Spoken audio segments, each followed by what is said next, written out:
Welcome back to Gotta Get Up, New York Liberty fans. The good news is that the Libs, well, they got 2 consecutive wins.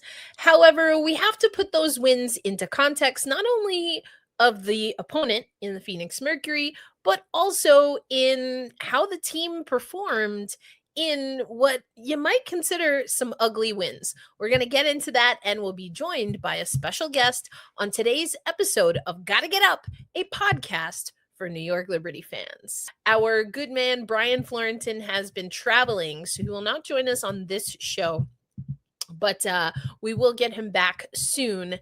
But we're going to have a jam-packed episode because this will also be the last episode before Sandy Brondello returns to the New York Liberty. And of course, the players had some things to say about that. It's going to be a good one. You're not going to want to miss it. And we'll get into that and more on today's episode of Gotta Get Up, a podcast for New York Liberty fans. Again, if we're meeting for the first time, I'm Erica L. Ayala. I am the founder of Black Rosie Media, and this is a platform that we've created. Gotta Get Up, for those who don't know, is a little bit of a jingle, a theme song for the New York Liberty.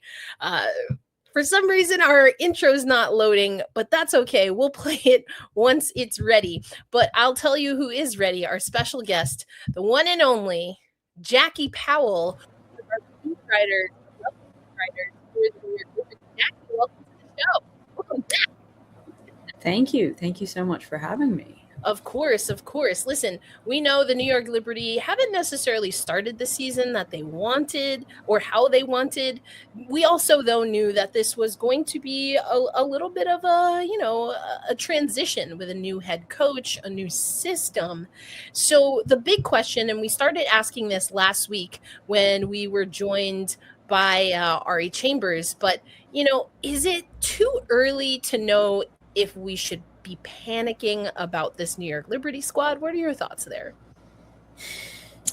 I don't think panicking is the right thing to do right now, especially when we were given a very clear caveat, or I don't know if it's caveat, maybe it's a clear message or sort of an asterisk during training camp of like, there's a lot of new, they're going to be growing pains. We don't want to win or what they've been saying is we don't want to win in May. We want to win in October. Mm-hmm. Essentially, that was being communicated to us to communicate to the fans so that when some of this messy stuff was going to start happening, the fans would be like, okay, like we've expected this a little bit, but right. At the same time, and a question I asked Breanna Stewart during this training camp, I sort of said, well, how do you balance this whole, well, we don't necessarily want to just win in May, we want to win later, alongside the fact that expectations are so high. So high,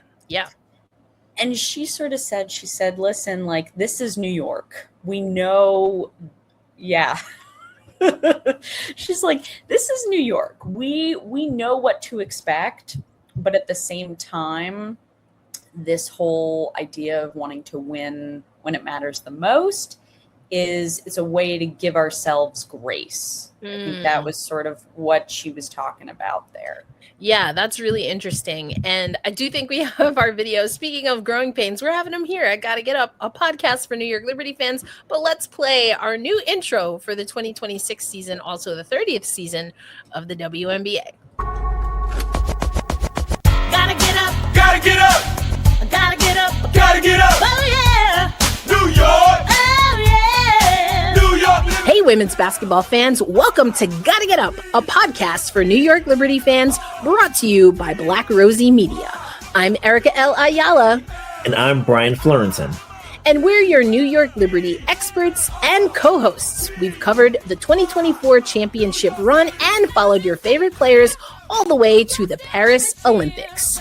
Every episode, we bring you game recaps, the latest news and transactions, and exclusive interviews with Liberty players and coaches from the past, present, and future that you won't hear anywhere else.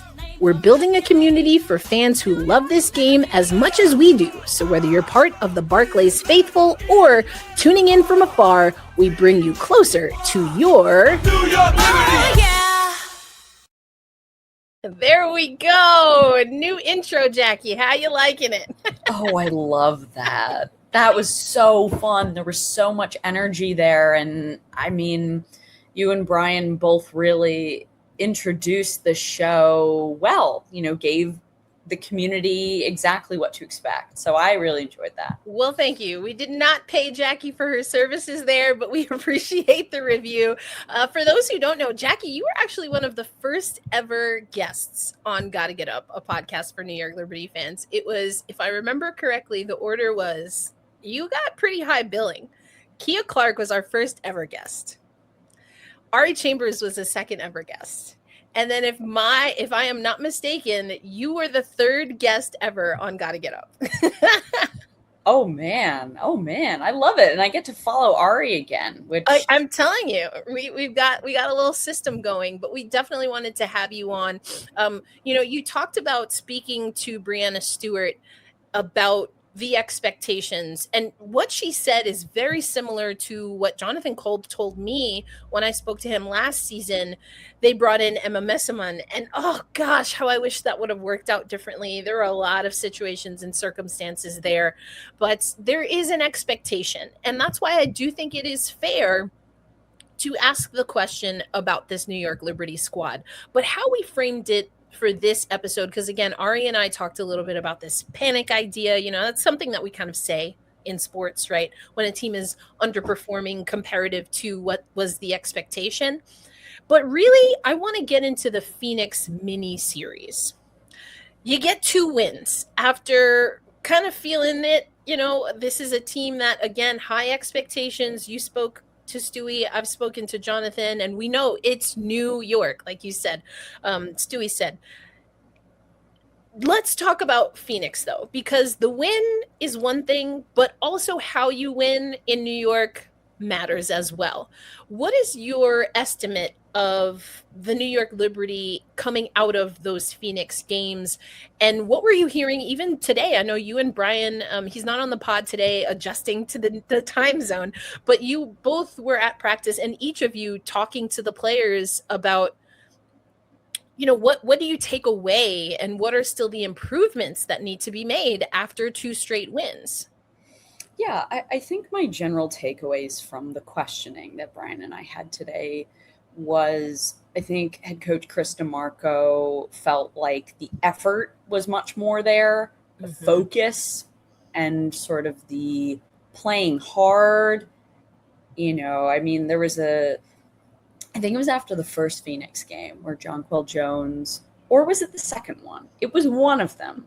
But Jonquel Jones addressed us post-game, and I think Grady Diaz asked a really good question. She was like, what is this culture? What do you want it to be?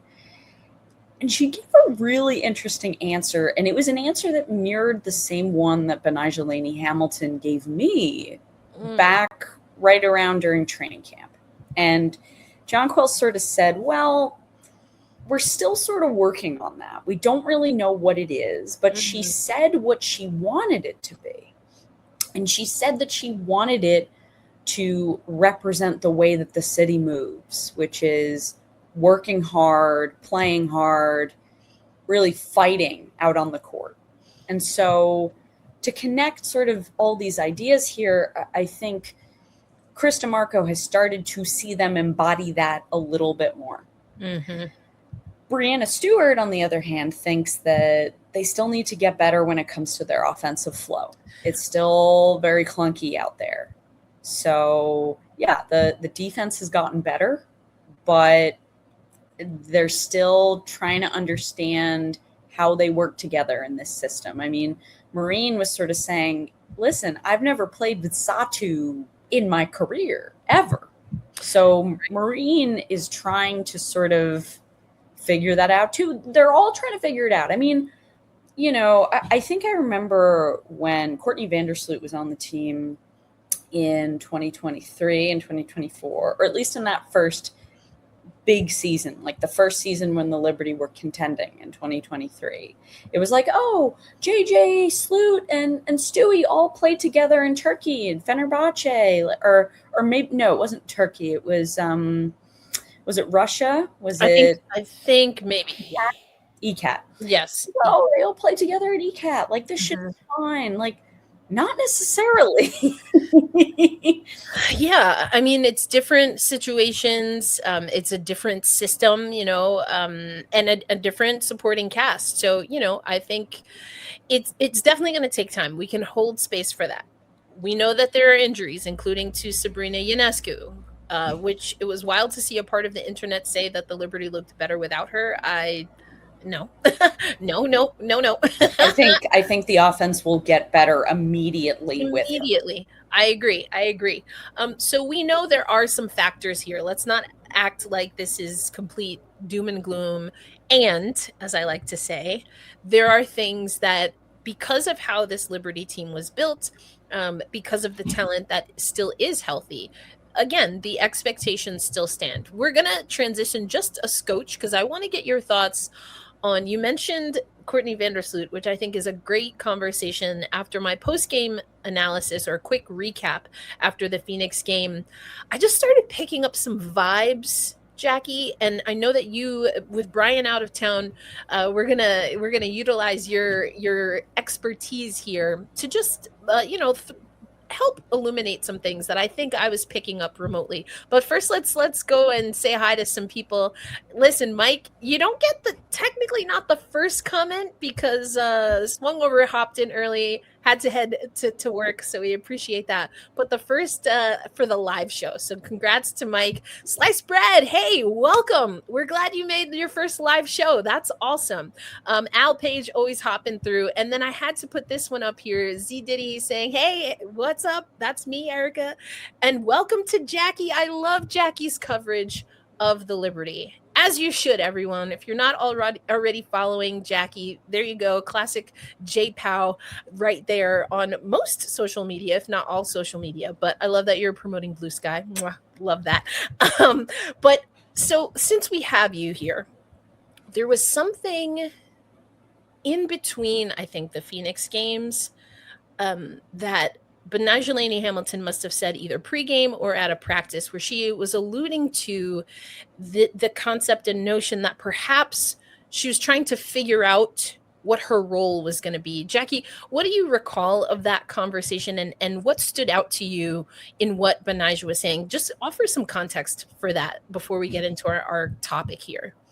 Yeah, absolutely. I mean, this was, so for those of you who don't know, Betnijah Laney-Hamilton, she was out maybe a good 6 days, almost a week. Mm-hmm. She missed a bunch of practices. She missed a bunch of games.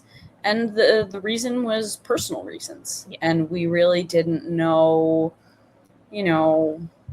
what exactly was going on. And it wasn't an injury. And it's interesting because I asked Satou Sabally after the second Mercury game sort of how she feels like Betnijah is getting back into the swing of things. And obviously the two of them can sort of, bond because they're both sort of going through something really similar, being integrated, having to come off the bench, trying to find their way again. They sort of have like a buddy to do this with. And so Satou sort of said, what she said was, she's been a pro, and even throughout her process, she's actually been super encouraging, even for me. And so she's really a leader, and I look up to her in that way, just the way she carried herself, the way she communicated with us, that she does need a little bit of time. Mm. So that stood out to me, that it was Betnijah Laney-Hamilton herself feeling like, okay, something doesn't feel right. I mean, we don't know. We don't know what's going on. It could just be her struggling with getting used to playing again and sort of what that feels like, and maybe not looking and feeling like the way she wants to. Or It could be something going on in her personal life that that's her own discretion. But it was interesting to hear Satou say that it was Betnijah who, she was the one who knew, you know what, I need to take some time. That's really great insight, and I'm glad you offered that because, again, at least for the last couple of weeks, I've been covering remote, so I wouldn't have picked up on that. But you can definitely tell, and even today, again, you were at practice, Brian was at practice, and Maureen Johannes, among a few other people, Jonquel Jones, talking about what I heard, and it might have been actually your question, Jackie, but she said of Betnijah Laney-Hamilton, we all want her to feel better, to play with confidence. And so I think using the term confidence is always something I'm hesitant to use until I hear a player say it, because I think it can mean a lot of things. But whether it's being confident in your body coming off of an injury, if it's being confident in your mental game because of a personal matter, Jonquel Jones also saying, she offered up her doggo, right, as an emotional support animal. I mean, I think either way, whatever is going on, it is something that there's a lot of care around Betnijah Laney-Hamilton right now. I think also putting into context her being out, the team also being in a slog of 5 games in 8 days, there being injuries, I wanted to frame this as, are we kind of in a Vandersloot or Jewel Lloyd situation in where you have a player that's been a starter for a while, and then whether it's circumstance, situation, or in this case, they're initiating, that they need to maybe step back. And it seems like with Betnijah, it's not quite the Courtney Vandersloot situation that we saw, where it's seemingly the New York Liberty that wanted to have that conversation to switch her into the bench. And at the time it was Leonie Fiebig, right, who came into the lineup. With Jewel Lloyd, when she went to the Aces, we saw that it was something she initiated with Becky Hammond and, just led to another championship for Lloyd. First time with the Aces, no big deal. But and this is something that we talked about though, because even physically looking at Betnijah Laney-Hamilton, you could definitely tell she was coming back into the fold. When I was in New York, you and I talked about this in making our observations. And so whether it's, again, that care, that emotional and like person to person, or whether it is also things that are happening physically, I think that the New York Liberty are in a situation now where there is a consideration for what is best for Betnijah over what maybe the team needs, because defense is what Betnijah is known for, and she stepped up her offensive role since coming to New York, and that's something that she's talked about in the past, and that is something that the New York Liberty need right now. Again, got those 2 wins, and we heard from practice today that the pace is something that they want to focus on. Eliminating the turnovers is something that they want to focus on. Being able to move the ball in certain ways is something that they want to focus on. And you know what? All of the above, Betnijah Laney-Hamilton can do for you. And if Betnijah Laney-Hamilton only has, I'm making this up. This is not reporting. This is a hypothetical, I should say. If she has 70% of her 100%, but even getting at that 70% is making her overwork and overtax herself, then maybe that's not the answer for the New York Liberty right now. Yeah, it's really interesting that you say that. I will say, watching her in practice today, she moved a lot better than she did previously. Mm-hmm. So that was a positive sign. What I can say is that, I think when you asked me about just the narrative around her, you alluded to this comment that she made her first day back. She did a scrum with us pregame, and Annie Costabile asked her, so, what sort of is your role?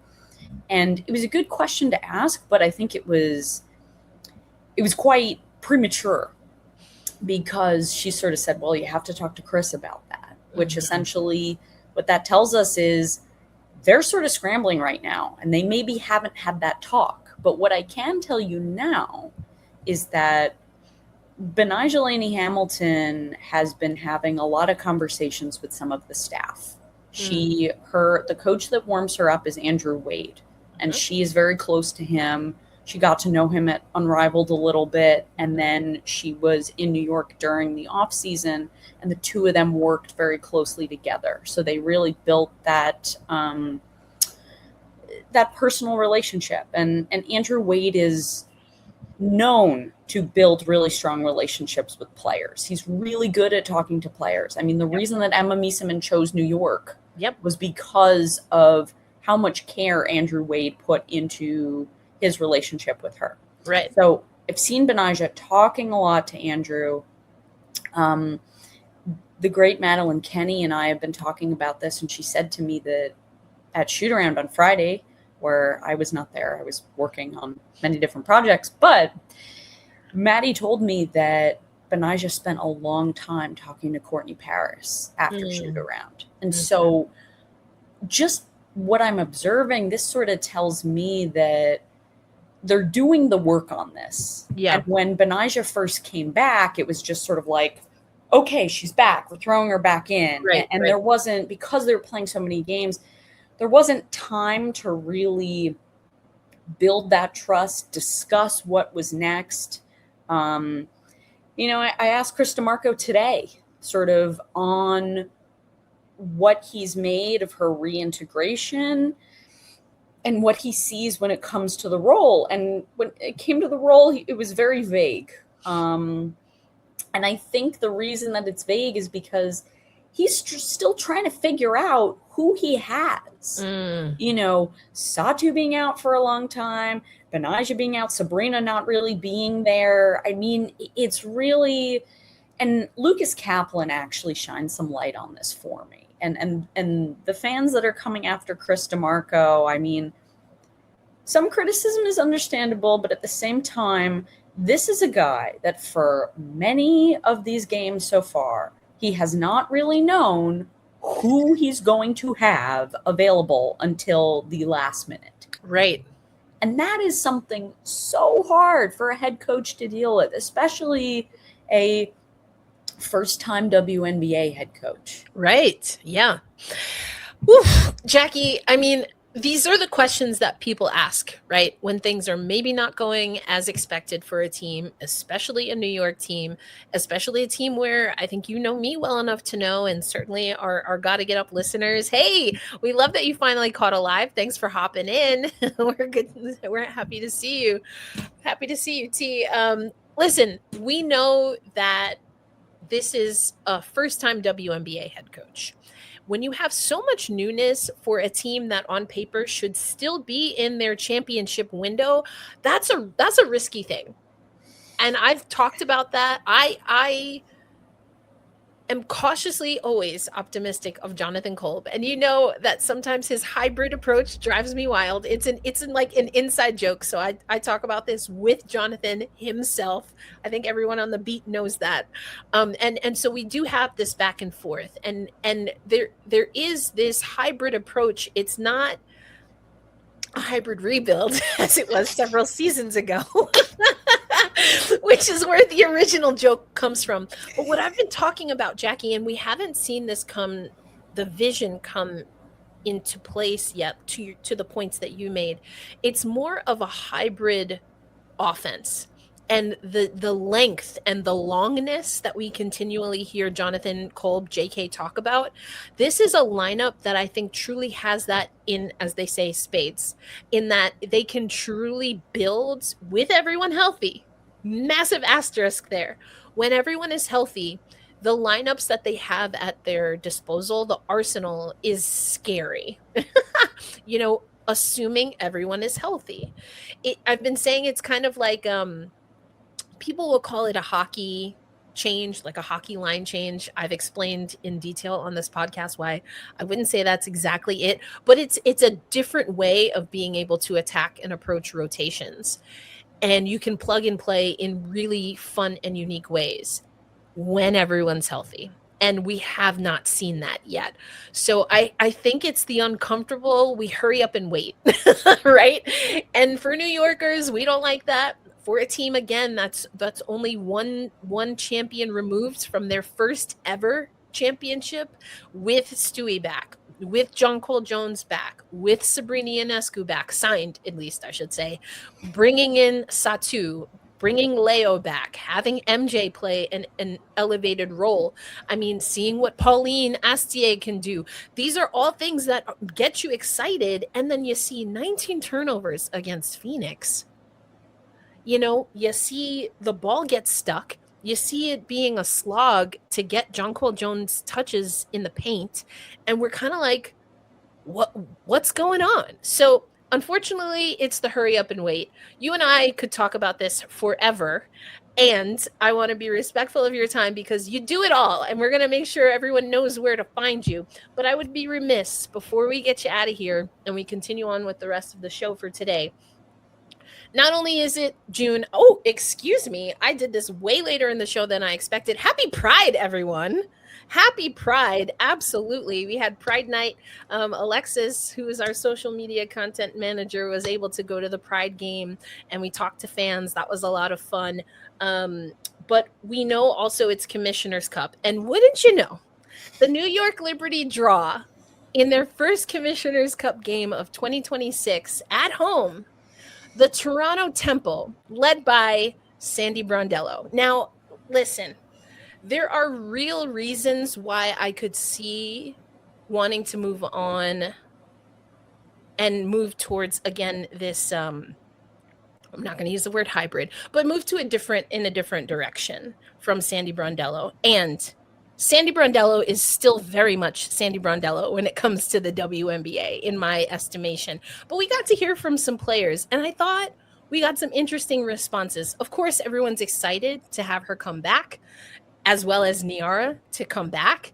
And the expectation is that Barclays is going to be loud. I'm expecting the Sabally.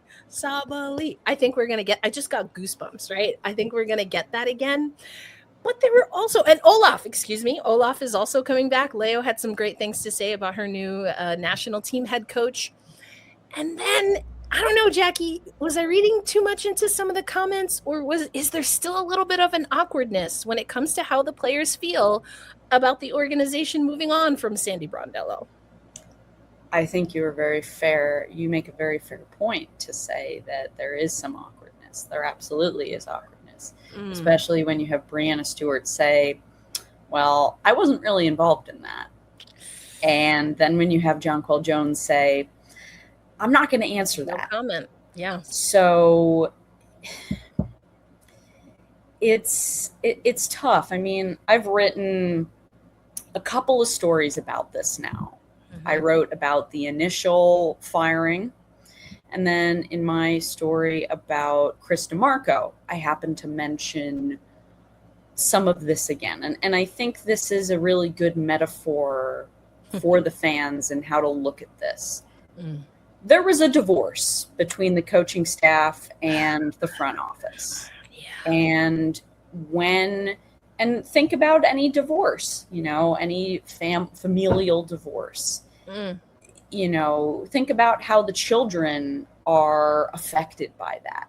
There was a lot of discussion of, oh, we were so confused last season. I'm like, well, of course you were confused because you had your general manager and your coaching staff not on the same page, very much so at odds for a lot of the time when it came to some strategy, some substitutions, when it came to injuries. I mean, there were so many injuries. It was so hard for that team to find any sort of lick of chemistry. And it was sort of like, you had the front office continuing to sort of like throw players in. And it was a lot for a coaching staff to handle. And, you got to think about how that, what is the opposite of synergy, or I guess lack of synergy, impacts your players. Chaos. I mean, yeah. Incongruence, is that how you would say that? I just, their inconsistency. That's, Jackie, we're going to have you back. We're going to have you back because it's going to be I'm emotional.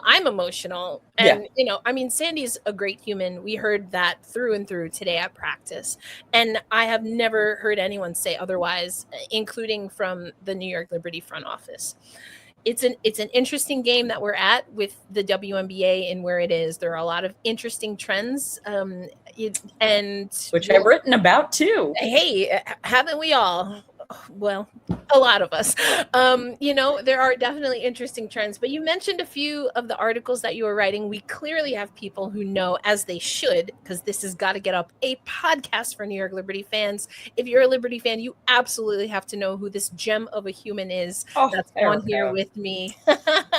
That's right. Excellent points by Jackie. Before we get you out of here, with our thanks for joining and helping me along here until we get Brian back full time, where can folks find your work? And is there something you have working in the pike that you're excited to share and have people be on the lookout for? Yeah, so I'm covering my Liberty-centric coverage is at the9sports.com. And then I have my coverage around the whole league itself at NBCsports.com. So each week I've been doing a notebook where I look at trends around the league. Although who knows, this week it might be a CBA story, but we'll see, because now the document is out, folks. We finally have it. Oh gosh. I love that. So and anything that you're really excited about, because I love your perspective on the Liberty, of course, but also the WNBA, and that you're able to integrate. You and I love doing this in our own respective ways to find unique through lines. So is there anything that you have that you are keeping an eye out on that you want to share here? I am working, people who are on the internet probably know that I am working on a profile about queer culture in the WNBA for the publication Them. There was a viral video of Gabby Williams answering one of my questions, but that's something to keep an eye on for soon. It is Happy Pride Month, and I also do a spotlight on NBCsports.com each week because they are now showing games, and so I take more of a feature storyline approach to a player or a team that's going to be shown on NBC Sports a few days later. So yeah, and I host a podcast. It's the 9 Sports Podcast. You can find it on the 9 Sports YouTube channel as well. It's on women's basketball. We'll be talking about a lot of those trends that I'm seeing around the league. And yeah, that's where you can find a lot of my work. So thank you all. Thank you, Erica. This was so fun. And, I felt so warm and uplifted here. So thank you. I really appreciate it. Well, that's what we go for. We definitely are going to give the analysis. Sometimes it's a little tough, but that's all in love. But we'll end your time, at least here on the show. We'll continue on with what Z Diddy is saying. Jackie, wishing you continued success and keep up the great work. Ditto. Thank you, Jackie Powell. Hey, get you some rest, and we'll have you back on Gotta Get Up. That sounds good. Thank you so much. Thanks, Jackie.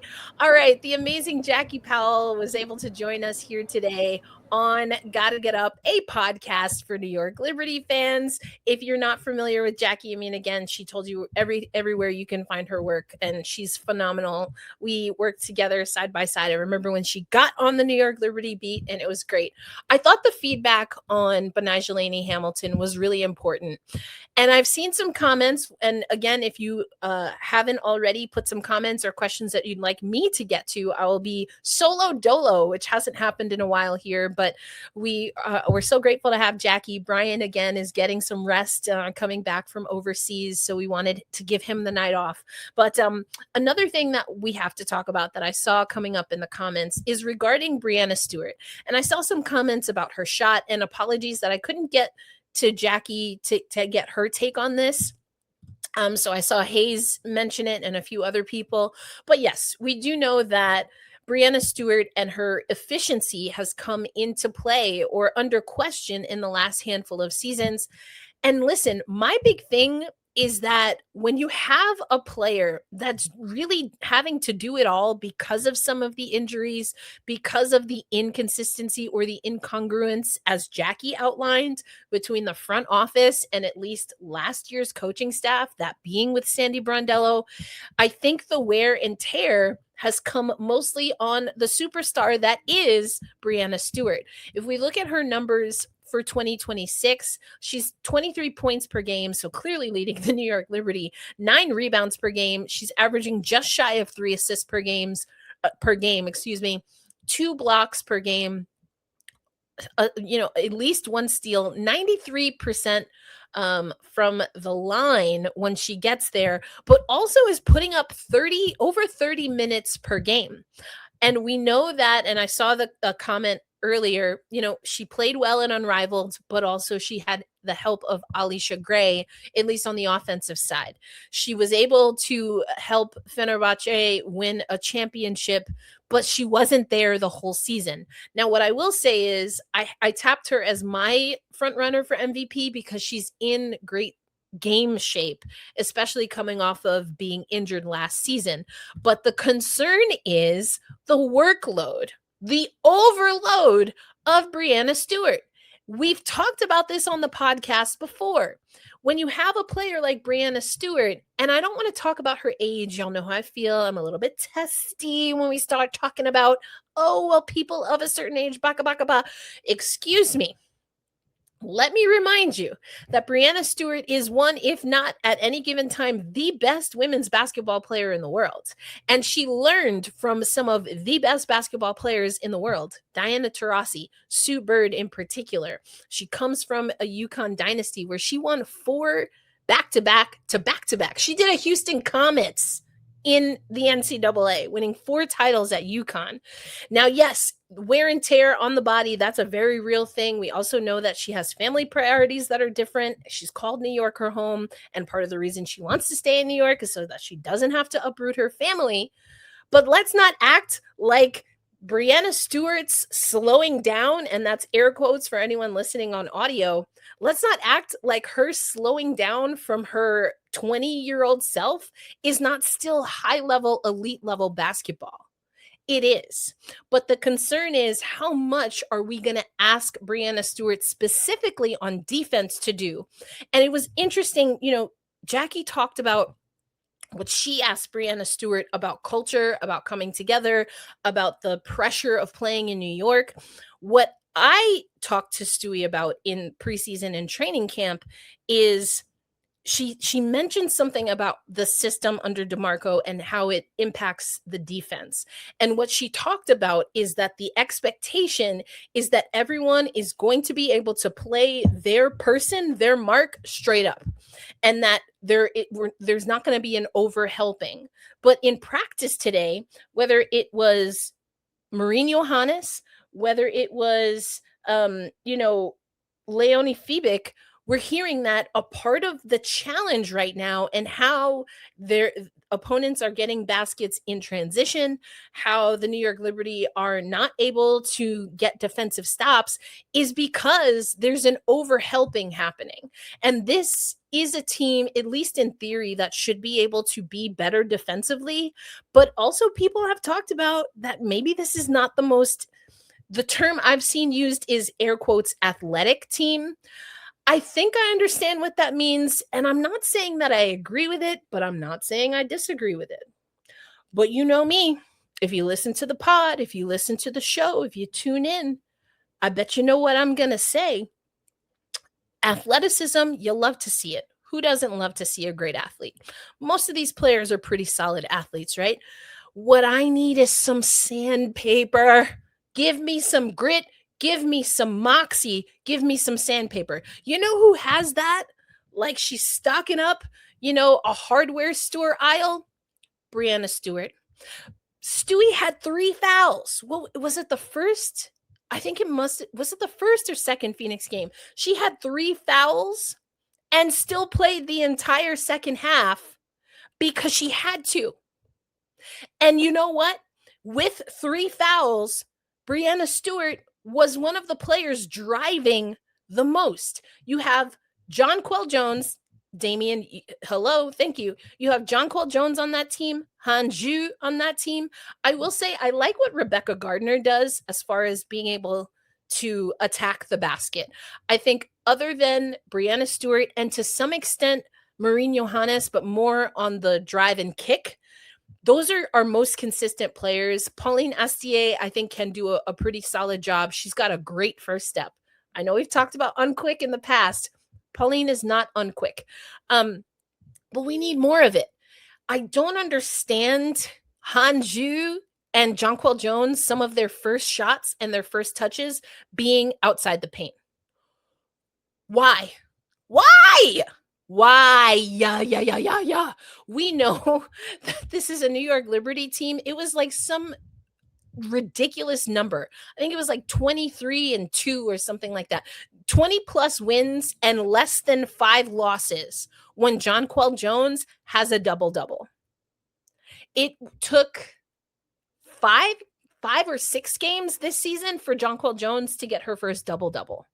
Why are we straying away from what works? And let's not make that a Chris DeMarco thing, because that was also happening under Sandy Brondello. And so how much of that is the coaching staff? How much of that is what Jackie said earlier, that is there a disconnect between the coaching staff last year or even this year and what the front office wants? But honestly, how much of that is the players just having to mentally, emotionally, and physically sandpaper up, baby? Let's go. Decide who you're going to be. Are you going to win or nah? Are you going to box out or nah? Are you going to drive to the basket or nah? You know what I'm saying? Like, at some point, you just got to do it. Like, you know, that apparel company has a whole slogan. Just do it. Just do it. I like, you can say, oh, the injuries, everyone's not back. We don't have Marine F here. There's no Sabrina. Satu is also someone from certainly a health perspective and maybe some other things that we just haven't seen be able to integrate fully. I get all of that, baby. I get all of it. And just, you know what's one of the easiest things to do when everything else isn't working? Put 2 feet in the paint, use the backboard, and get the ball in the net. That's literally the game. That is the game. That's what you're supposed to do in basketball. So do it. Don't overthink it. Why are we get a stop and we're coming in transition and the first shot is someone that's over 6 feet tall taking a perimeter shot? Why is that? Why are we doing that? Why are we doing that? What are we doing? Okay, I'm gonna get worked up here. Let me go to some of the comments that y'all have coming in. Stewie is our lead starter and does the dirty work. Thank you. She does the dirty work. She does the dirty work. The stuff that doesn't show up on the stats all the time. And yet her stats are still solid. But she does the dirty work. We have to spread the load around. Al saying, this is the potential to be a great defensive team. And it's there. We saw it. But it's about the right lineups too. And I agree. And I think Jackie alluded to that earlier. Brian and I have talked about it. Some of that is because of the injuries. Some of that, though, I think you heard what Jackie was saying is, and again, this is because of the injuries, but Chris DeMarco is still trying to figure out how to deploy what he has. And this is where y'all can say what you want about my girl Sandy and talk to me nice, though. Talk to me nice about her, because you know she's coming into town on Wednesday. What Sandy did not waver from, and I respected her for it. She got heat and she took it on, head on. What she said is, y'all can say what you want to say. I'm paraphrasing just to be clear. Y'all can say what you want to say, but until I have my starting squad together, until they're cohesive, until they know how to communicate, until they know how each other operate, I'm going to stick with them. I'm going to stick with them until I know that they know what we got. To be fair, I don't think Chris DeMarco has been able to do that. Satsu Sabally, presumptive starter, and I have seen some of the comments. Some of y'all don't agree. We can get into that. Satsu Sabally, presumptive starter when she got signed, hasn't been in the lineup. Sabrina Ionescu, definitely a starter, hasn't been in the lineup. I get it. This is a different year. I get it. And then who are you working with? He's got to start somebody. He has to pick 5 people to start. Y'all got to figure that out. I'm not feeling bad. About that too much, because you got to figure it out. And maybe it's not a full 5. Maybe it's like, you know what? I like when this person and this person is working. Stewie and who? JJ and who? Now we have Leo back. Leo and who? Like, maybe just start in little groups, right? Let's start with pairs. Let's pretend this is hockey. Let's start with pairs. Let's start with like a trio. But we got to start getting something together, baby. We got to get something together. What's Z Diddy saying over here? Betnijah Laney-Hamilton, Satsu, Stewie, and Astier have some dog in them. We know Satsu does. We know Betnijah does. We know. I just spent how many minutes waxing poetic about Stewie, and you're right. Astier definitely does. That's what we had over here for our third quarter to talk about Astier and Jonquel Jones. But you're right. They got some dog. Astier is definitely learning. I think she is a great starter for now. How we're going to use her when Sabrina comes back, I think is going to be really interesting, because I think there's a world in which they play on the court together, whether that's a start or not. I would love to see them be, as I was saying, pairs or trios. I would love to see them bunched and coupled up together in a little pod, right? In a little group together. Because we know Astier can get downhill. I do think Astier it's giving a little more on the defensive side, especially with Sabrina and these back situation. She was out with an ankle, now it's a back thing. Girl, we need to pray over our girl, because those are all things that can limit mobility. So I think having Astier and Sabrina on, I like that. Or Sab, of course, and always Betnijah, because of what you can get on the dribble drive and what you can get defensively. Get down on the block. Come on, Black Metronome. You know what I'm talking about. Okay, Amir, now you go in here. Listen, does it mean we need more? I'm assuming POC. I'm pretty confident, but if I say the wrong thing, just let me know in the comments. Does it mean we need more players of color? You know what? It ain't I'm gonna keep it 100,000 gazillion % with y'all, because this is a larger conversation we're gonna have on Black Rosie Media. I've alluded to that in our newsletter and on our Slack channel. For me, in the way basketball is moving, no. And this is Black Rosie Media, so we blackety black, we highlight black, we all about the black. And I'm not willing to go here. Driving to the basket is not a black thing, or at least it shouldn't be. This ain't the 80s, them NBA. Okay? Like, this ain't some white man can't jump kind of movie situation. How you play basketball and you can't drive to the basket? What are you doing? Are you playing a knockout? What do you mean? Drive to the, what do you mean? I'm going to say no. I think I know where you're going with this, and it's certainly a conversation around the WNBA, but I've already poo-pooed this before. If you can't drive to the basket, you're not playing basketball. You're playing knockout or something else. You had a shooting gallery. Que no? Am I wrong? I don't know. Thank you. This Charisse. Thank you. Han and JJ need to dominate the paint. I think I said this on the episode with Ari Chambers. Do not shoot from the perimeter if your name is Jonquel Jones or Han Zhu until you have at least 6 to 8 points. And I think Ari was like, I'm going to need 10. Get me double digits, and then you can shoot from wherever you want. Establish a paint presence. And there you go. Is it a POC thing? I mean, depending on how you use that term, I guess Han is still POC. I don't know. I'm going to go by melanin, different shades of melanin, or lack thereof, in that situation. Get in the paint. If I'm 6 foot something, I'm halfway. I'm literally halfway between 5 and 6.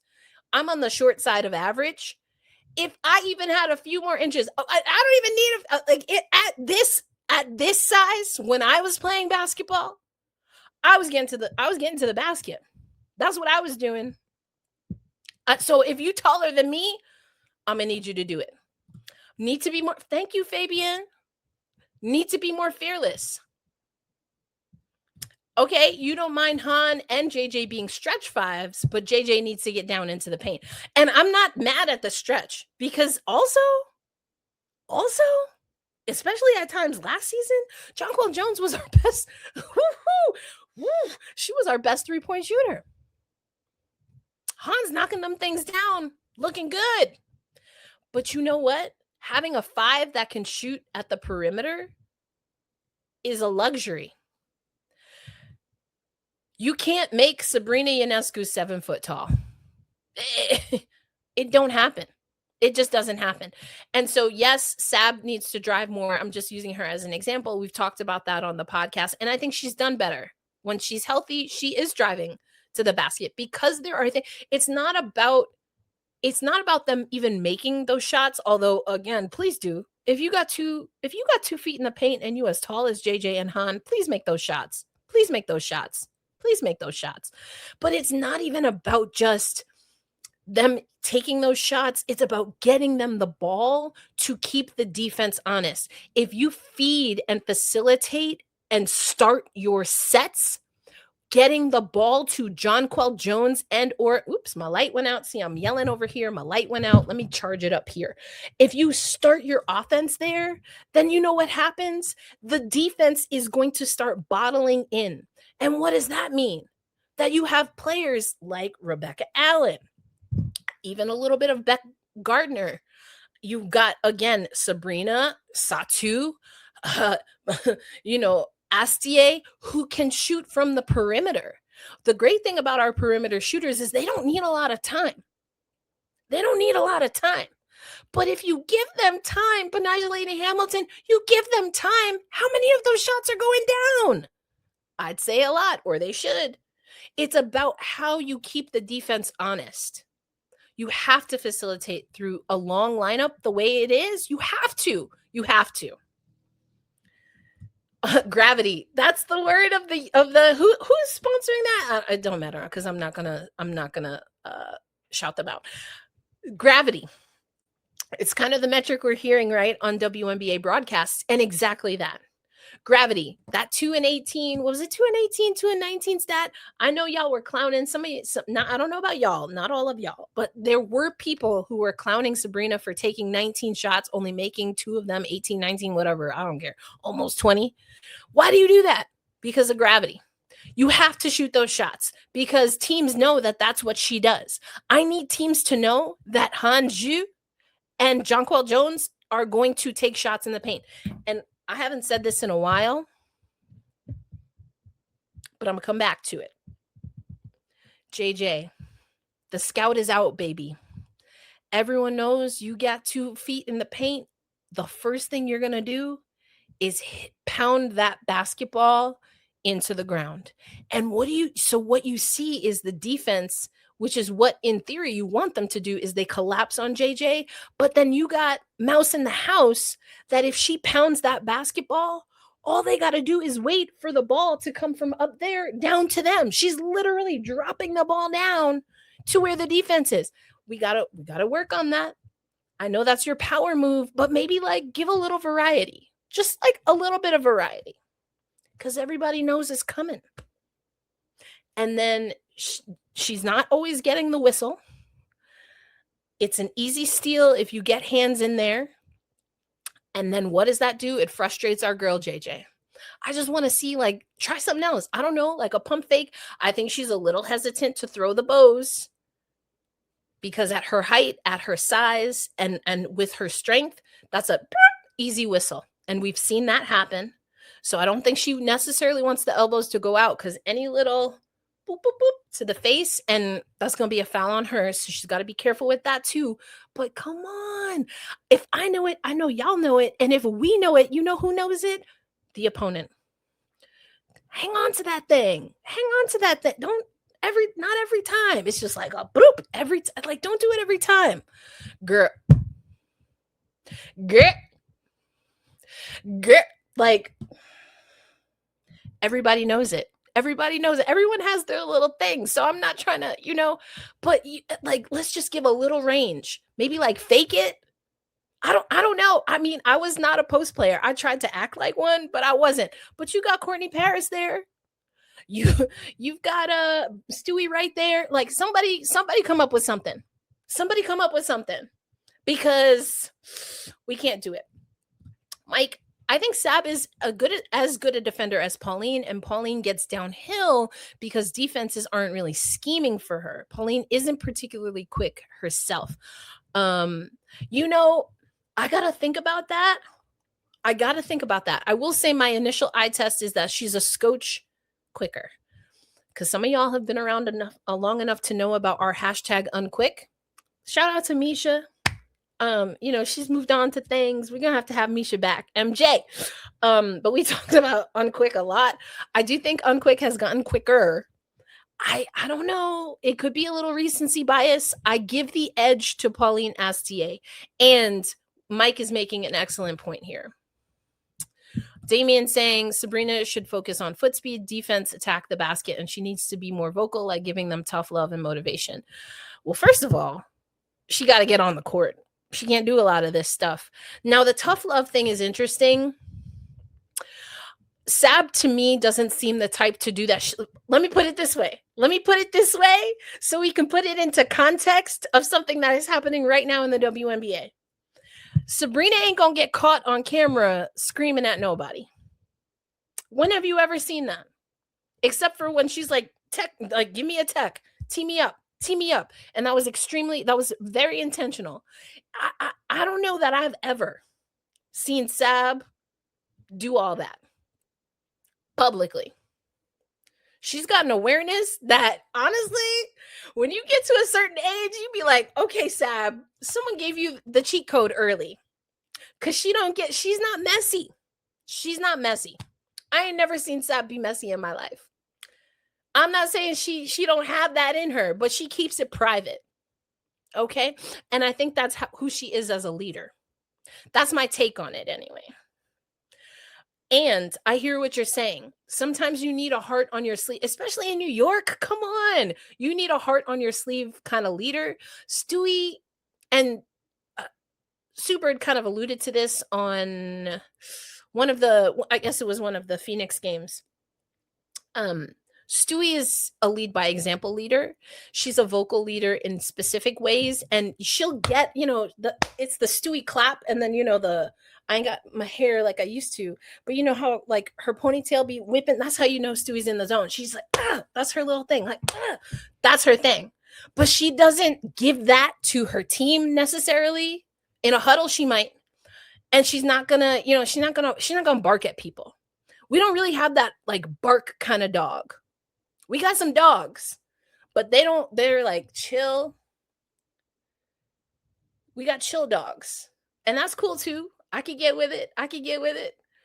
But we don't have like we don't have like a DMX where my dog's at kind of. We don't have a T Cloud type. I know that's a little raw of a subject for some people.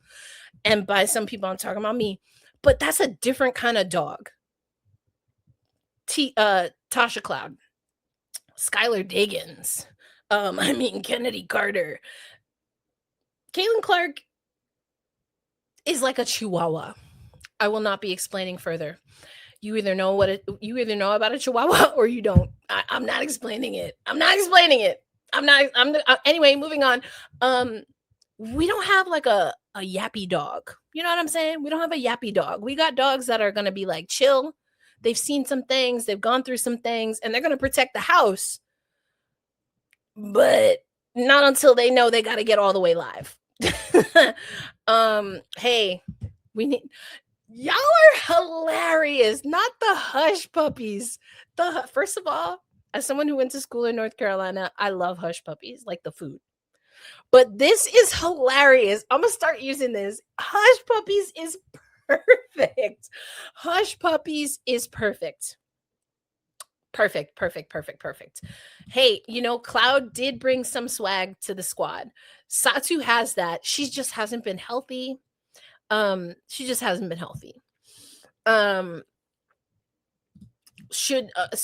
might have missed what you're responding to, Damien, but you're talking about if Jonathan Kolb should make a move or a trade or waive a player.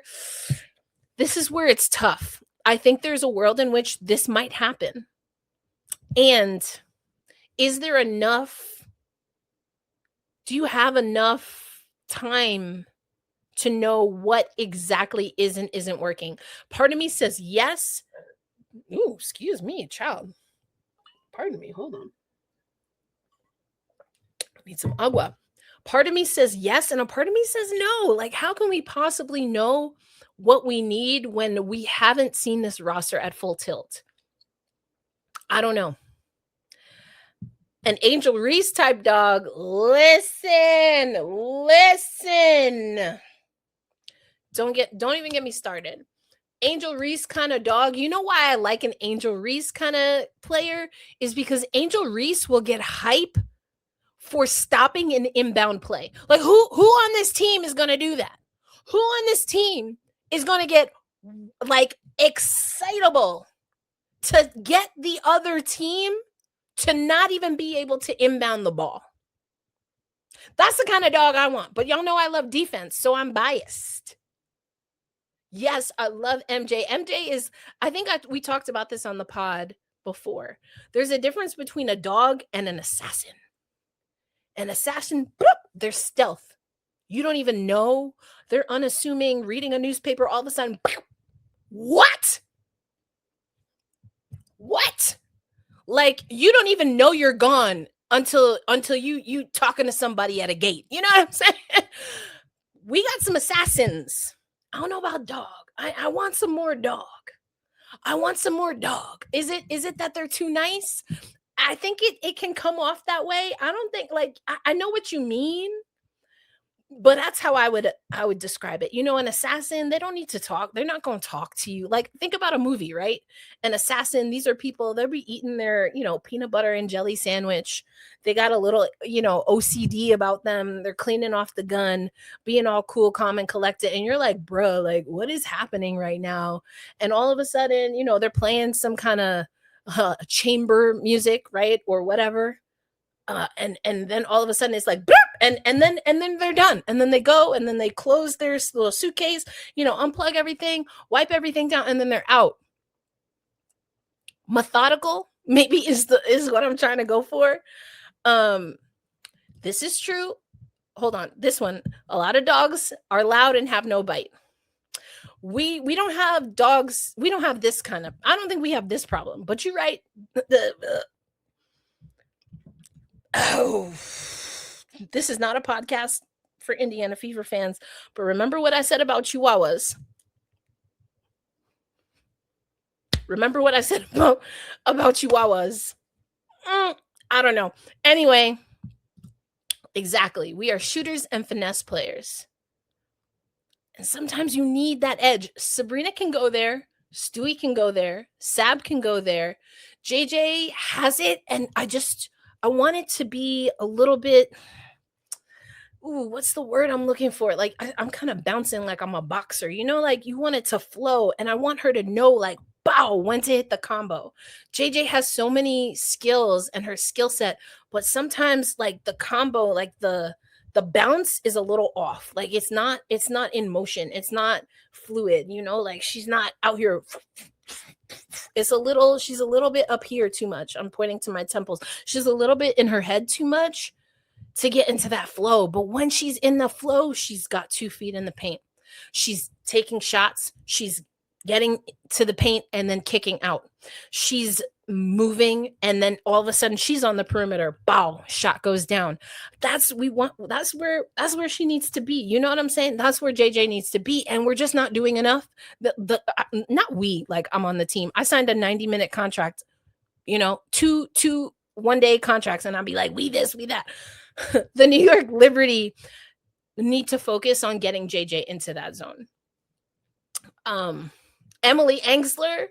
If Emily Engsler came to New York, now that right there is that's a dog. That's a doggity dig dang dog right there. That's a dog. And you're right. If I'm Portland, she ain't going nowhere. Ain't no way. Ain't no way. Emily Engsler is a diggity dang dog. Woo! If she came home to New York, could you imagine? Could you imagine? Now that would be a get. She is from New York, my boy, from Queens. Let's go. That would be wild. I agree with you, Amir. Satu will definitely be there when we need her. We just got to get her right. Got to get her healthy. She's been dealing with some things that, I mean, it's just, what can you do? You have to wait some of the things out, like the cysts and stuff. You got to wait that out. Concussion, cysts. You cannot mess around. Those are real things. They might have come through basketball, but those are things that can impact her life. You know what I'm saying? Like for the rest of her life, I want to say. So we want to, I would love to have Satu. And please, Liberty, don't botch that up for her sake. Long-term as a basketball player and otherwise. I agree. The chemistry isn't there yet. And this is where the conversation is, right? Chihuahuas do bite, but they're like, I said, I'm not explaining. I'm not gonna.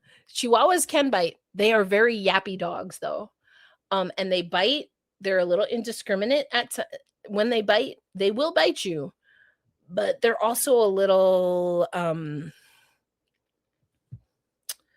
I'll use the word excitable, like overly excitable. Just go look up Chihuahua. Just go look up Chihuahuas, y'all. But you might be right here. And that's why the cause for concern, it's early and it's not. There's time and there's not. You give 19 turnovers to Phoenix and barely win that game, and I'm supposed to feel all right about it? No, ma'am. No, ma'am. No, ma'am. That's not good enough. That's not only is it not good enough for New York, that's not good enough to play in today's WNBA. Gotta be better than that. Gotta be better than that. Gotta be better than that. Listen, I'm trying to catch up with all y'all, all the comments here. Mike saying, this is interesting. I think Pauline is a better point guard than Sabrina. I want Pauline at the 1, Sabrina at the 2.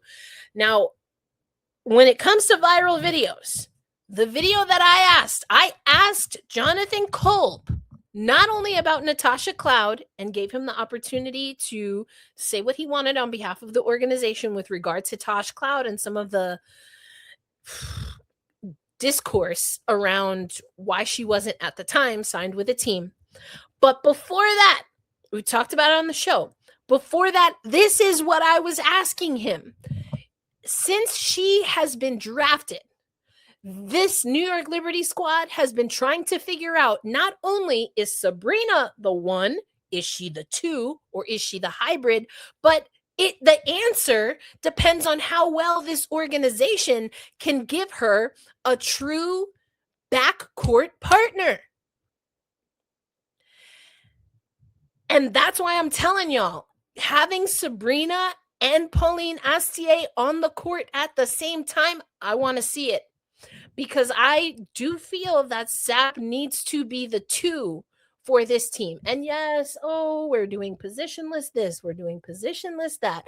It doesn't matter this. It doesn't matter. It matters. I feel like I'm Monica in Love and Basketball. It mattered. It mattered. Okay. When she's talking to Alfred Woodard, I know some of y'all know what I'm talking about. It matters. Okay. It matters if Sabrina is a shooting guard or if she's on the ball. It absolutely matters. especially when she comes back from injury. And so I like this. And listen, Sab has trouble getting past, Dejanay and Makani. Those are some dogs on defense. They lock her up all the time. Sab is a great shooter and uses her shooting threat to get by defenders, but make no mistake, she is slow-footed. That's where the hashtag unquick comes from. But you know what it is also that where do they pick her up? They try to trap her as soon as she comes across the timeline. And some of that has to be the team identifying that. But you know what's a really good way to make sure a player like Sabrina Ionescu doesn't get trapped at or just across the half-court line? Have someone else bring the ball up. Que no? Have someone else bring the ball. This Hush Puppies. Aloysius, y'all be cracking me up. I promise you I want some Hush Puppies so bad right now. I'm gonna have to make some Hush Puppies because now y'all got me messed up. I really want some Hush Puppies. Not if Aloysius now, and also you got me hungry because I love Jello as well. If JJ stays in the paint because she got more moves than a bowl of Jello, oh my gosh! What are my thoughts on parity in the league this season? Oh my goodness, there's so much parity. Look at Portland; they certainly got our number. Played very well against Indiana. Look at Golden State. Look at Dallas when they actually have their number one pick in the starting lineup. I mean, yeah, Minnesota. I did not think Minnesota was going to be at the top of the table entering into June. I really didn't. Lance Smith hasn't had the greatest start to the season, but losing her, I was a little bit concerned. But now they got Tierra McCowan. Look at Atlanta. ATL, what up? I think there's great parity in the league right now, which is why the New York Liberty cannot rest on your laurels. You cannot, let's go back to it, you cannot have Stewie do it all because other folks are coming for you. And that's also why I think it was that you, Charisse, that said that?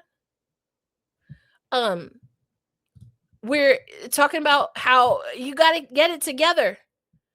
You got to get it together in June. Because some teams, they might not be 100% on the chemistry side, but they certainly look like they got some more things figured out than the New York Liberty. And again, yes, I know. There are injuries, significant injuries. But isn't that why folks were coming for Sandy Brondello and her job? And I said this in the offseason. I say this every time there is a questionable coaching change when it's clear that there are some more foundational issues. I can see a world in which you want to move on from Sandy Brondello in the way the game is trending. I would not make that choice, but I can understand why you might want to do that. What I don't understand, what I do not understand is how you think the coach that brought you your first championship as a founding member, inaugural team of the WNBA, what I do not understand is how you think you gonna get a first time head coach in the W to be better than the coach that is the winningest in your franchise history. How is a first-time coach going to be better immediately than what you had with Sandy? Because unless I'm wrong, y'all let me know. I've been wrong before. It don't happen a lot, though. Okay, come on now. Don't play me. Unless I'm wrong. Aren't we talking about some of the same things that we talked about last season? Aren't we talking about some of the same things that we talked about last season? Is it just me? Please let me know in the comments. Am I tripping? Am I tripping? Because I promise some of what we're talking about now sounds like what we were talking about in August, September, October. So is it Sandy? Is it Chris? Or is it something else? You have to put the health on the shelf. That's just sports. But some of the other things, why do you play basketball if you're not going to box out? Why? Why do you play basketball if you're not going to drive to the hoop? Why?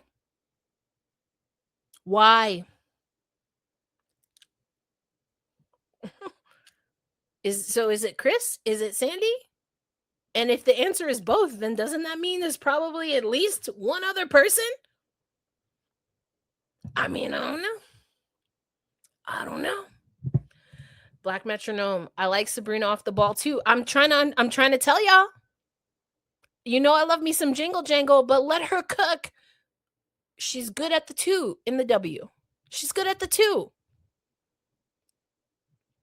Come on. Let Sab play. Y'all know ball. Let her play too. Let her play the two. Let me read this because I was reading it over here. Sab is too much of a shoot first player to be a point guard on a talented team with so many options. I'm going to stop there. I haven't even read the rest of the comments, so maybe you get to this, but I apologize. I just want to react to this. Too much of a shoot first player to be a point guard on a talented team with so many options. Who's better? Who's been the better option to facilitate since Sabrina was drafted?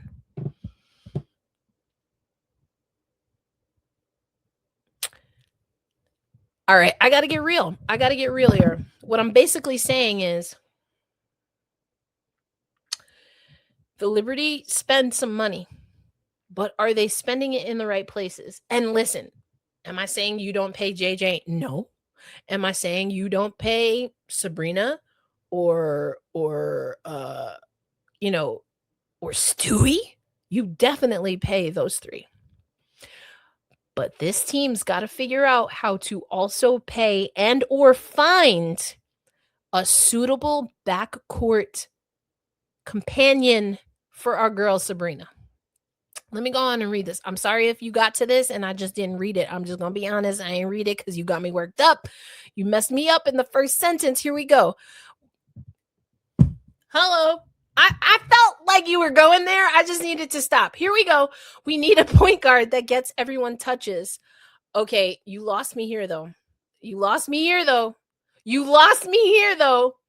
I would trade Sab for a two-way point guard Veronica Burton from Golden State. Nah.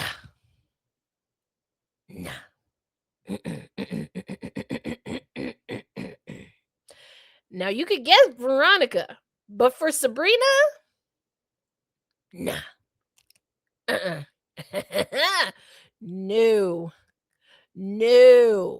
But get you Veronica. But not for Sab. Not right now. Will it come to that? It might. And if it does, I'm going to tell y'all right now. Clock this. Cut this. Hold me to account. If they fumble the bag, they being the New York Liberty, in re-signing Jonquel Jones, Breanna Stewart, Sabrina Ionescu, and they can't figure out a way to get at least, and I do mean at least, one more title before any one of them retires, decides they don't want to be in New York anymore, or has to get traded, y'all messed up. Y'all pulled a see, I got to take this off because I'm getting upset. Y'all pulled a Tina Charles. There is no way the New York Liberty shouldn't have won with Tina Charles. Except, you know what they didn't do? They didn't give Tina a squad. And I promise you, if because I see it, and I am preemptively upset. Ain't no way. They they shouldn't be able to get another championship before that core gets broken up. Ain't no way. So this team might not make the finals this year. They made it. They made it twice in a row with who? See, now my hair, my curls looking all crazy because I pulled my thing off. I'm going to let it go. Who got us to 2 back-to-back finals? What's her name? Put it in the, what's my name? What's my name? Put it in the chat. Put it in the chat. Who got us to 2 finals? When's the last time that happened? The 90s? The 90s? I'm telling you, this coaching staff, don't play with me. Do not play with me. With all this talent, y'all need to get me back to the finals. All right, T, what you talking about here? I want to see Sab at the 1 with the talent on this team. Okay, this is interesting. I know we can't always blame the injuries, but the fact of the matter is we haven't seen this team the way it's been constructed yet. You're right, we haven't. I think the plan, because I specifically asked Jonathan Kolb, the plan has been to have Sabrina on the ball with Betnijah and with Satu in this kind of positionless, whatever we want to call it, situation. I do think that's the vision. I would not do that. I still would have Sab play off the ball. I would. I really, really would. But maybe what I'm really saying is maybe it's a hybrid. But committing to the 1 is not the answer for me. Committing to the 1 for Sabrina is not the answer for me. Because I just don't think she's a natural point guard. And there are they do exist. They are an endangered species in women's basketball, but they exist. We only have to look at Minnesota to know that a modern point guard exists.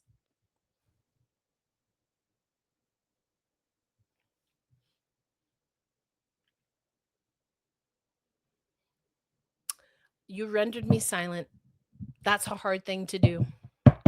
That hurt. You know how you know something, but when I said it out loud within the context of this entire podcast, I needed a minute. I needed a minute. Sab might be the 1, the point guard for this team. And to me, that's a problem. It's not an indictment on Sabrina. It's how the roster is constructed and or executed. Because with her skill set, I do not think that she is a true point guard in the WNBA. She can be a hybrid guard and she can be a 2 guard. But a point guard?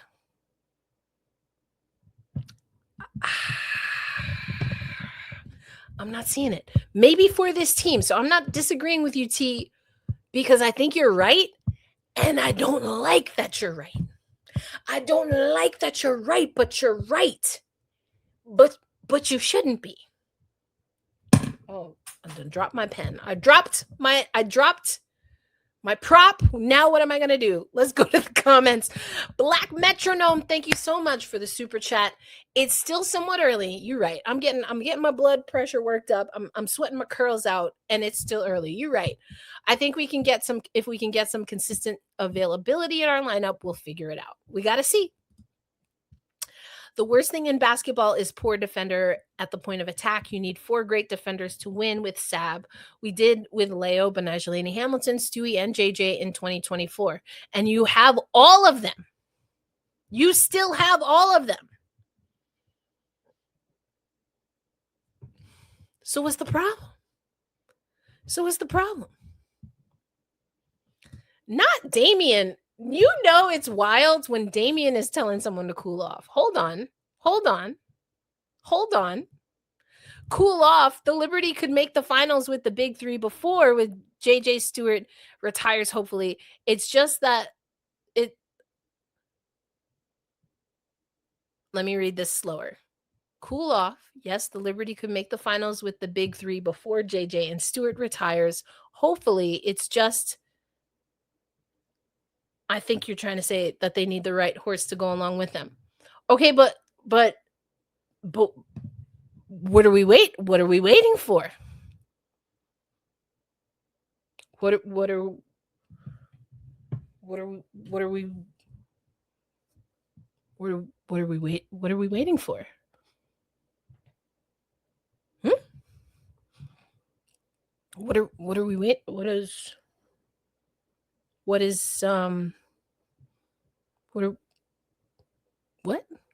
What are we waiting for? Satu is the most significant missing piece from Phoenix. They were in the finals last year, and now they're at the bottom of the standings. That's what Jonathan Kolb went and got. She's not healthy, so there's a big asterisk there. Leo and Niara, I would have protected Niara with a blood signature. I'm going to keep it real. I would have protected Niara. But that's neither here nor there. I mean, she will be in town on Wednesday, but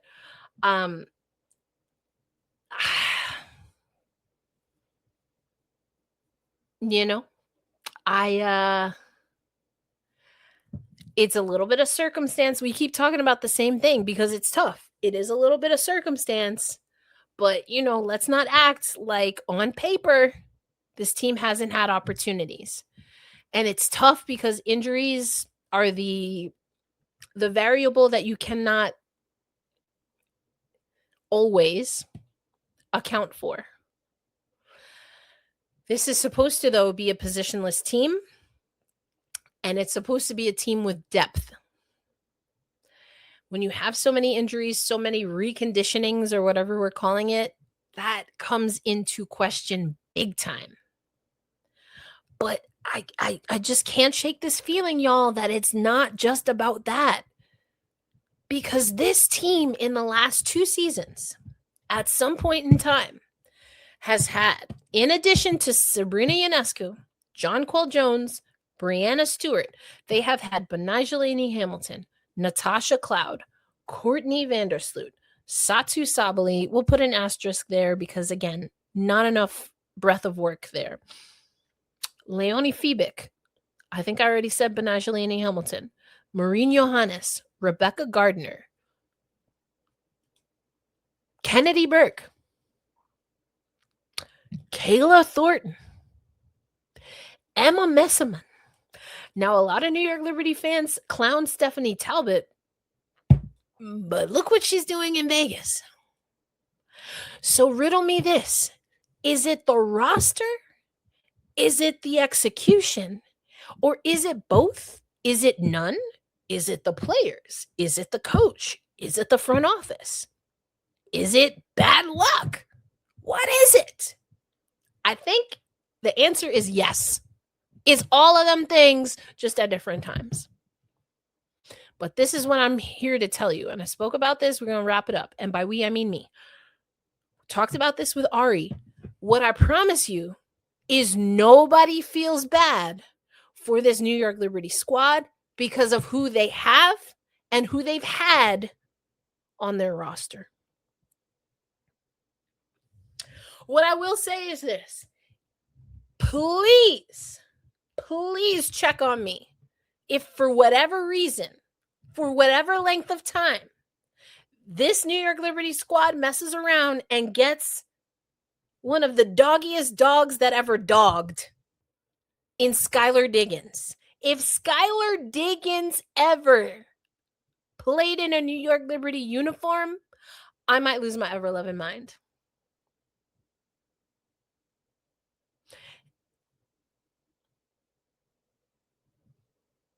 Come on now. Come on now. That I would pay to see. All right. What's my starting 5 for Wednesday? Let's talk about it. What's my starting 5 for Wednesday? Pending health, I would say Oh gosh, I would say, hold on, let me think about this. So you're gonna go JJ, Stewie, Leo, Pauline.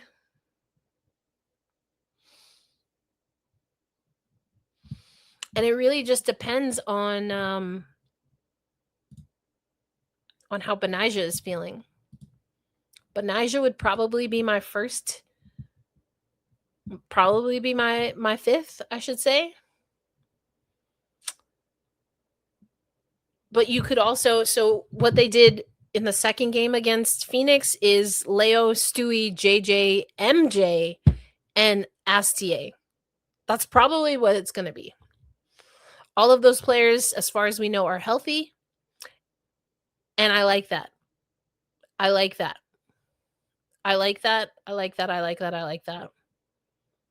And then Betnijah came in and had 13 points off the bench.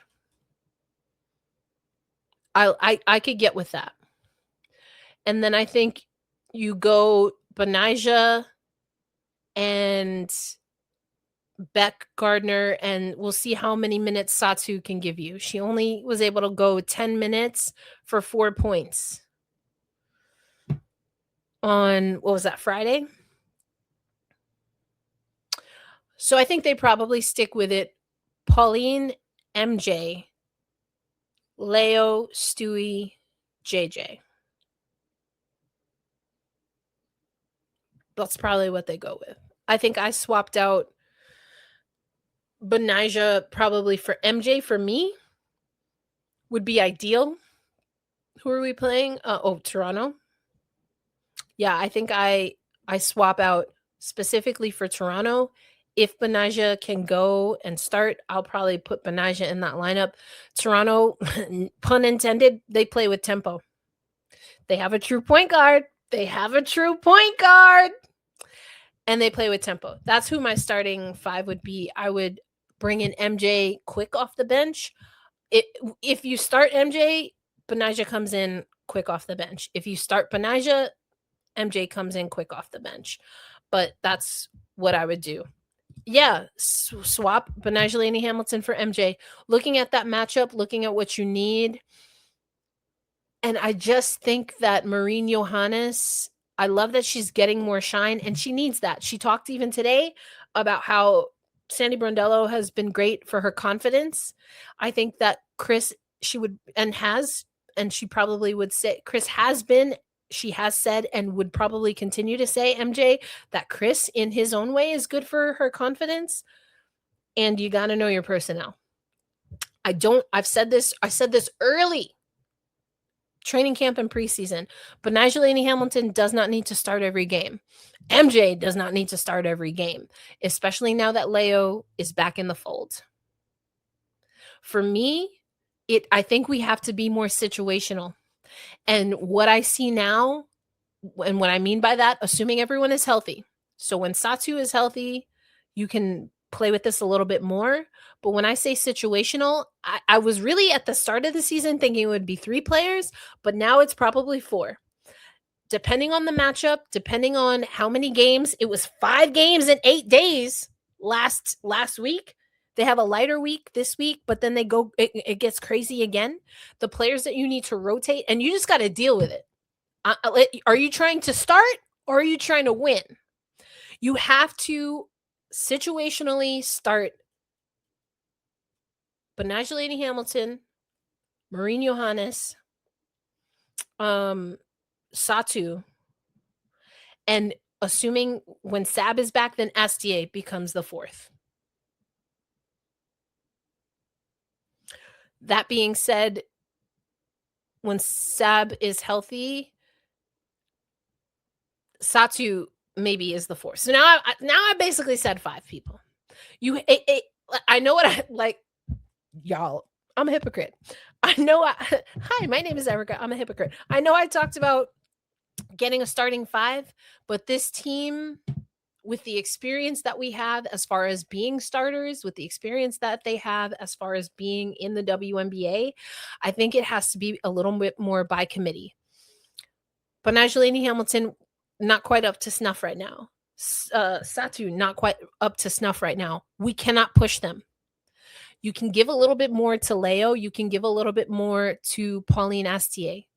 There are times where it does not make sense to start Marine Johannes. I do not think she is an everyday starter right now. And against Toronto, and then who do we or Indiana later? You might be able to get away with it with Indiana, but for Toronto, I would not start MJ. She's too inconsistent. There you go. Too inconsistent to be a starter. I agree. And it's no shade. It's not only that she's a little bit inconsistent, it's also that you have more value added if she is doing MJ things, if she's doing Le Magicien things off the bench. And here's another thing. We saw this with Satu. You can start and only play 10 minutes. It's not common. But that can also be done. Throw a wrench in there. Start someone and then, play them limited minutes. Do you want to, quote unquote, waste a start? I don't know. But there has to be, basically what I'm saying is rotations. Rotations. For all of the slack that Sandy got on rotations, it's not ideal. It's a tough hand he's been dealt, and you got to figure out rotations. I would start people by committee because you're being forced to do that anyway. So get it out of people's mind. There are two healthy bodies. There are three healthy bodies available to the New York Liberty that should start every game. Jonquel Jones, Breanna Stewart, and Leonie Fiebig. Everybody else, case-by-case basis. I do like Astier too. I'm not even going to lie. I like Astier. And until Sabrina is available, I'll probably toss Astier in there. Astier needs to start. Everybody else, figure it out. MJ is better as the sixth person for energy and offense. I like it. I'm the biggest Betnijah Laney-Hamilton fan, but the starting five, when completely healthy, JJ, Stewie, Satu. I agree with you, Black Metronome. I've been saying this early. I agree. And that's why before having Jackie on and before hearing what some of the players were talking about, what we wanted to talk about on today's episode when we got the plans ready over basically after Friday's game was to talk about just this. Does Betnijah Laney-Hamilton have to play more of a role player than a starter this year? The thing that we didn't go all the way hard in the paint on that because there are some other things that she's dealing with, and it seems like I didn't want it to come across as a low blow. Assuming everyone is healthy, assuming everyone is in a good headspace, I agree. Leo and Betnijah maybe become your interchangeable pieces, but the way the season is going, it's probably some combination of Leo, Satu, and Betnijah. Because Satu is just having a tough time staying healthy. Unfortunately, that's followed her throughout her career, and it seems like how she's starting her Liberty career. You don't think Satu will be here till the end of the season? Oh, that's tough. That would be unfortunate. I like the promise. I like the idea of Satu. It's just a really tough start. It's hard to, I don't want it to come across like I'm quote unquote blaming her. These are, again, some health things that you can't play around with them. She's so great when she is healthy. She's a phenomenal player when she's healthy. And she's got that edge that, oh gosh, Barclays is going to love. We just got to get her there. It's unfortunate that she's not there right now. Y'all, we've been talking, by we, I mean me. I've been talking for a while now. She just needs to get healthy. That's it. I've been talking for a while now. I really appreciate y'all coming through. A little bit of a different feel because, Brian is coming back from being overseas, being out of the country. So we will have him back. But what a treat it was to have Jackie Powell join Classic J Pow. just someone I really admire and respect in what they do as a part of the beat, and just a great human. I mean, Jackie and I, we chop it up all the time when we're at events together. But listen, y'all, we're gonna end it there for now. The plan is I will be on the road next week, but we are set to have our show on Monday, 7:30 Eastern Standard Time. We'll see, because it's Toronto, which is going to be an emotional game. We talked about it at the top of the show with Jackie. There's a lot that goes into the Sandy Brondello. There's a lot that goes into Sandy Brondello not being with this New York Liberty squad. I can hold space for some of it, and it's going to be emotional. She should get all of the love. She deserves it. She's a phenomenal coach. Niara, Sabally.